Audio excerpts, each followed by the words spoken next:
ஒரு நிமிஷம். நான் இந்த வீடியோ எடுக்கிறதுக்காக ரொம்ப கஷ்டப்பட்டேன். ஏன்னா 100, 150 டேக்கு மேலே போயிடுச்சு. ஏன்னா கேமரா முன்னாடி என்னால் பேசவே வராது. கேமரா ஆன் பண்ணாலும் என்ன பேசணுங்கிறதே மறந்துடுவேன்.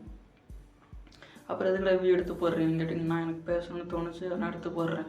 இந்த வீடியோ பிடிக்கலாட்டி ஸ்கிப் பண்ணிட்டு போயிருங்க.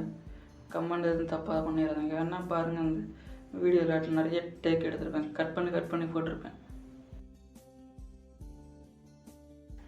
You have many problems include money problem.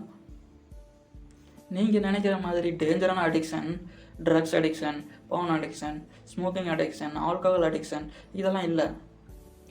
அப்புறம் எதுதான் டேஞ்சரான அடிக்ஷன் கேட்டிங்கன்னா, மணி அடிக்ஷன். அதாவது பணத்துக்கு நாம் அடிமையாக இருக்கோம். எக்ஸாம்பிளுக்கு என்ன எடுத்துக்கலாம், நான் தூங்குகிற நேரத்தை தவிர மேக்ஸிமம் டைமையும் எனர்ஜியும் செலவழித்து பணத்தை சம்பாரிச்சிக்கிட்டு இருக்கேன். நம்ம வேலைக்கு போய் பணம் சம்பாதிக்கிறதுக்காக பணம்னா என்னென்ன தெரியாது 5 வயசுலேயே நம்ம படிக்க ஆரம்பிக்கிறோம். ஸ்கூல் படிக்கிற பையன்கிட்ட போய் நீ எதுக்காக படிக்கிறேன்னு கேட்டால், டாக்டர் ஆகிறதுக்காக படிக்கிறேன், இன்ஜினியர் ஆகிறதுக்காக படிக்கிறேன், போலீஸ் ஆகிறதுக்காக படிக்கிறேன், இது மாட்ட வேலையை தான் சொல்லுவான். ஆனால் அவனுக்கு தெரியாது நம்ம பணம் சம்பாதிக்கிறதுக்காக தான் படிக்கிறோம்னு. நம்ம பணம் கொடுக்கும் பொழுது வாங்காமல் இருந்தான் அவன் பிணமாக இருப்பான், இல்லாட்டி மனநல மாற்றவனாக இருப்பான். இந்த உலகத்திலே பவர்ஃபுல்லானது கடவுள் தான் நினைக்கிற நாம் கோயிலுக்கு போகும்பொழுது கடவுளுக்காக பிச்சை போட்டு வரோம் உண்டியல்ல.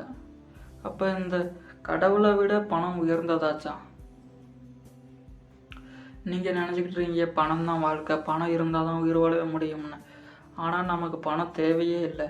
நமக்கு தேவையானதெல்லாம் சாப்பாடு, நிம்மதியான தூக்கம், போட்டுக்கு ட்ரெஸ்ஸு, இந்த 3 இருந்தால் போதும்.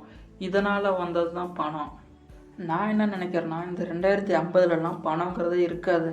ஏன்னா பணத்தின் மதிப்பு அந்தளவு குறைஞ்சிருச்சு. 1 கிலோ அரிசியை வாங்குறதுக்காக 2 கிலோ பணத்தை கடைக்கு தூக்கிட்டு போகிற நிலமை வரும். ஏன்னா நம்ம உயிர் வாழ்கிறதுக்கு முக்கியமானது உணவு. உணவு இதில் வருது, விவசாயத்துலேருந்து. அந்த விவசாயத்தை விட்டு நம்ம பணம் தேடி போய்கிட்டு இருக்கோம். அப்புறம் விவசாயத்தை யார் பார்க்குறது? ஒரு நாள் நம்ம தங்கியிருக்க வீட்டை இடிச்சிட்டு அந்த நிலத்தில் விவசாயம் பண்ணுற நிலமை வரும். ஏன்னா நம்ம மக்கள் தொகை அந்தளவு அதிகரிச்சிருச்சு.